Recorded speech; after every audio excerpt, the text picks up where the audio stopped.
Selamat sejahtera semua. Hari ini kita akan membentangkan tentang keselamatan makanan. Pertama sekali kita akan tengok penyediaan makanan dulu.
First of all, kita akan tengok tentang keselamatan makanan. Apakah maksud keselamatan makanan? Keselamatan makanan bermaksud makanan itu bersih daripada kuman berbahaya, racun, toksin dan bersih daripada najis dan bahan buangan yang lain. Mengapa makanan kita mesti bersih?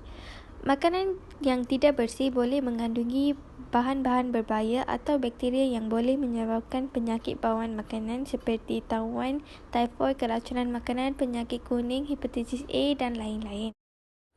Apakah perkara-perkara asas yang perlu diutamakan untuk memastikan makanan yang bersih?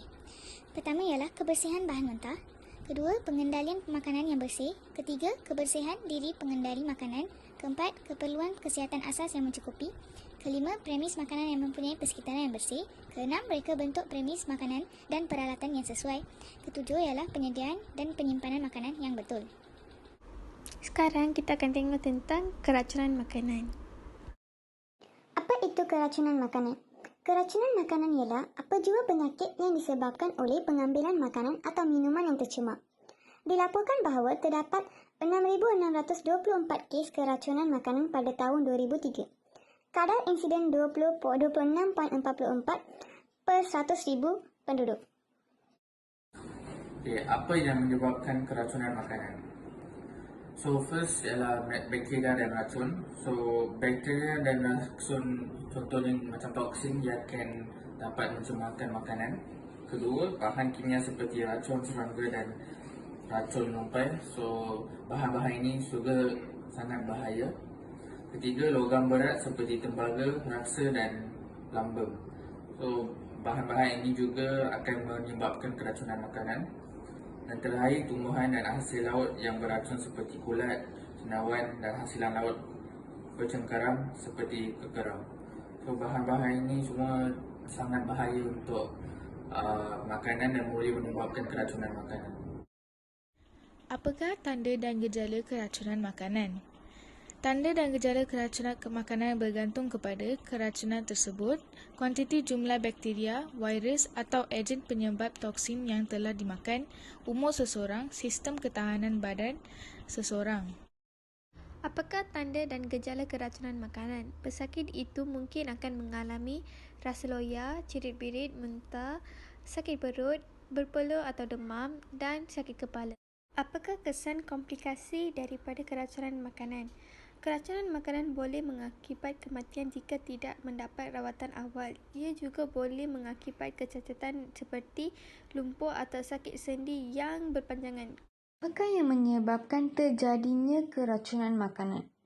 Antara sebab terjadinya keracunan makanan ialah: yang pertama, makanan ditinggalkan pada suhu bilik untuk tempoh yang lama, iaitu lebih dari 4 jam. Yang kedua, makanan tidak dimasak dengan sempurna. Yang ketiga, makanan tidak disimpan dengan baik, iaitu makanan yang mentah disimpan bersama dengan makanan yang telah dimasak. Yang keempat, makanan yang telah sejuk tidak dipanaskan dengan sempurna. Yang kelima pula, makanan yang beku seperti daging tidak dinyabekukan dengan sempurna sebelum dimasak. Yang keenam, memakan lebihan makanan secara terus tanpa dipanaskan dengan sempurna.